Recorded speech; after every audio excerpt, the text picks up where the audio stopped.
former Metropolitan Police Detective Chief Inspector Mick Neville, also joining us in the studio. Mick, you're a forensics expert. You've been monitoring this story very closely. Very simply, what do you make of it so far?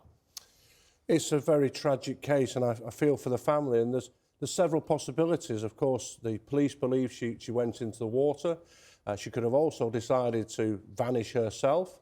And then there's the possibility she was either taken by force by somebody who either didn't know her or somebody who she did. They're the four things the police will be looking for.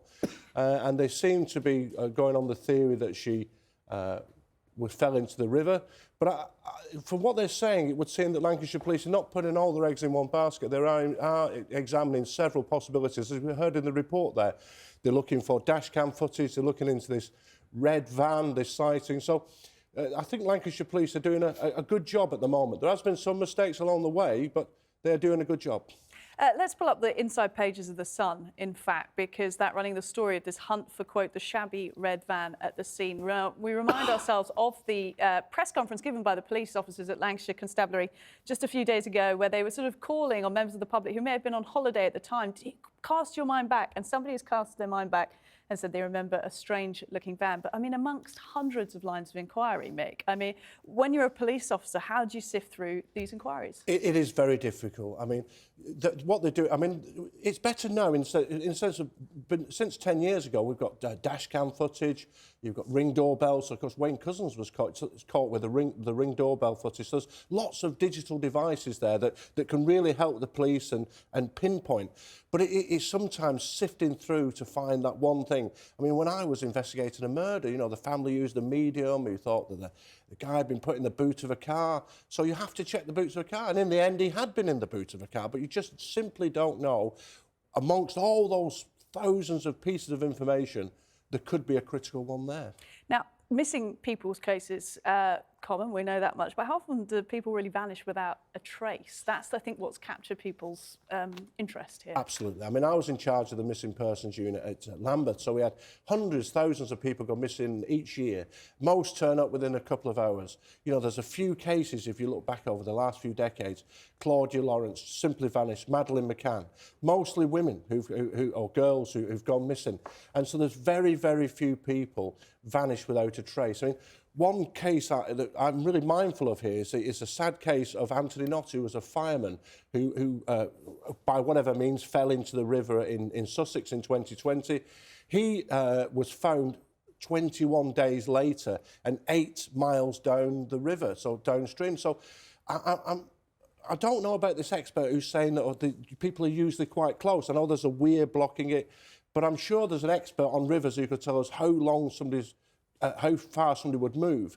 And the sad thing is that the police are now at the estuary in the sea. So if the body enters the sea, it literally could be gone forever. And the tragedy of a family, let's hope she's been abducted and she turns up, or she's disappeared of her own, and she turns up alive and well, and the children have got a mother. But if she did go in the water and she goes into the sea, that is a really bad thing, because that is a vast area to try and ever find someone. And indeed, a horrendous state of affairs when we're saying the best case scenario is that she's abducted and she's going to turn up well and good. But I hear what you're saying there. Let's talk about, you mentioned there some underwater experts. We were talking about this earlier in the show. We've spoken to some over the past week. What is this interplay between police forces and outside experts? Talk to us about how that works and whether it works.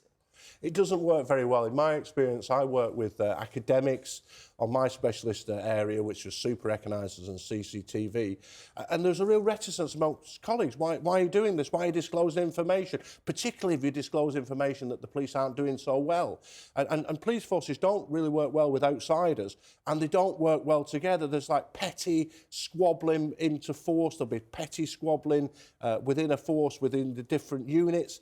And sometimes it really lets the public down. And I just think if we've got experts coming in, the police are not full of experts who know about underwater river movements and things. Why not bring somebody in who really knows? And like I say, we see with the Ian Huntley case, 2 police forces not sharing information. The Yorkshire Ripper case, it's as bad as that. You know, police forces squabbling and not looking at the overall picture, just really caring about who's going to be seen in the best lights.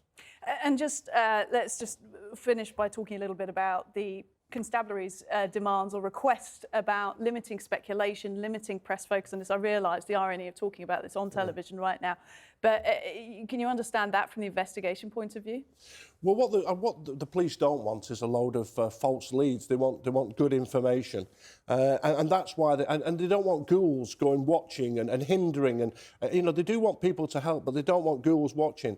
But I think there's real opportunities here. When I discussed with your research about the digital evidence that's available now with all the CCTV, drones, all these things can be, iPhones, iWatches, they'll be looking into all computers to see what people's intentions were, where they went. And I think the key thing is it's easy now to prove what somebody says. So 20 years ago, if a partner or a friend said, look, I've had nothing to do with this, I was in my house at the time, it was hard to prove. Now, because we've got Alexas and home CCTV and digital devices, it's very easy to say, we can absolutely prove this person was in this place at that time. So the digital world really gives the police a lot of opportunities around this case. But I just hope she turns up well and the children see their mother again. We all do. Mick, thank you very much for walking us through that. Let's bring Ed into the conversation now. Thank you, Ed, for standing by, talking about that.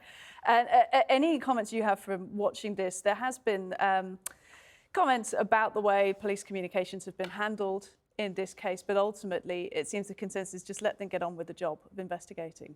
Yeah, I mean, I was surprised at the comments made by the civilian diver, who seemed to be giving quite extensive interviews while actively involved in the search. I mean, obviously, if you want, experts can come on telly and give their view, but I think if you're actively involved in the search, I was quite surprised that he kind of gave a running commentary, and some of it, frankly, was pretty graphic. And if you were a friend of Nicola Bulley, or a member of her family, I'm not sure it would be that appreciated. Having said that, I gather it's the family that encouraged the civilian diver to be used. And I've got no problem at all with calling in outside experts, particularly when it's such a kind of extraordinary case like this. You want the very best in the business to help the police in this kind of search. So you're right about it gripping the country, because nobody can quite work out what's happened. And it does seem, with all these cases, when they get a huge amount of media coverage, we all become kind of experts overnight.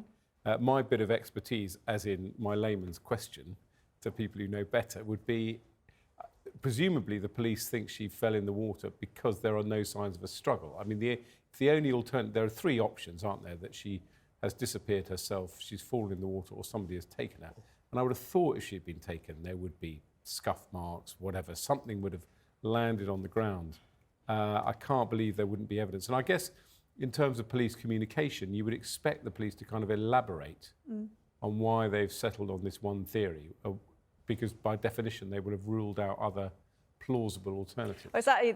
You either have a void of information which allows speculation to ferment, or you pin something, is, as you say, without elaborating on why, and that again leads to speculation. But what's astonishing, I think, so far is, as you've described, this sort of theatre of ghouls, I think you called it there, Mick. Influencers, people going down. The police have had to have special orders to be able to disperse these people who are trying to get selfies on the bench from where Nicola was supposedly gone missing. This must be more of a modern phenomenon. Yes, it is. I mean, so you can see that the digital world, it helps and hinders us in the sense that the police, with the investigation, they've tightened it down to a 10-minute window because of the Zoom calls, the phone calls, what people saw, CCTV and that sort of thing.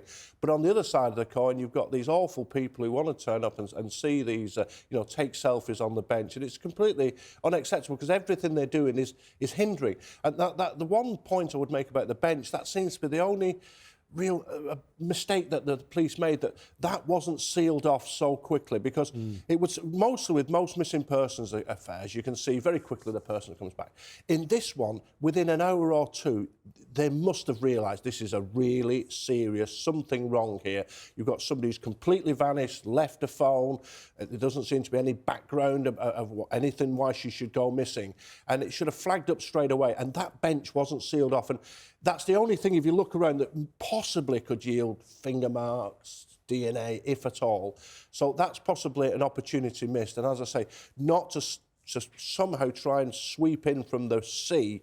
And if the body has gone, and as I've described the tragic case of Anthony Knott, We don't want it to go into the sea. As we head into the break, let's take a look at the front page of The Sun, which has just come into us. Also running with this Nicola Bulley story on the front page, Nicola Cops search sea. You can see the boat there out at sea, just what Mick Neville was describing to us. And the inside page we showed you earlier, that was an exclusive from The Sun, this hunt for the shabby red van at the scene.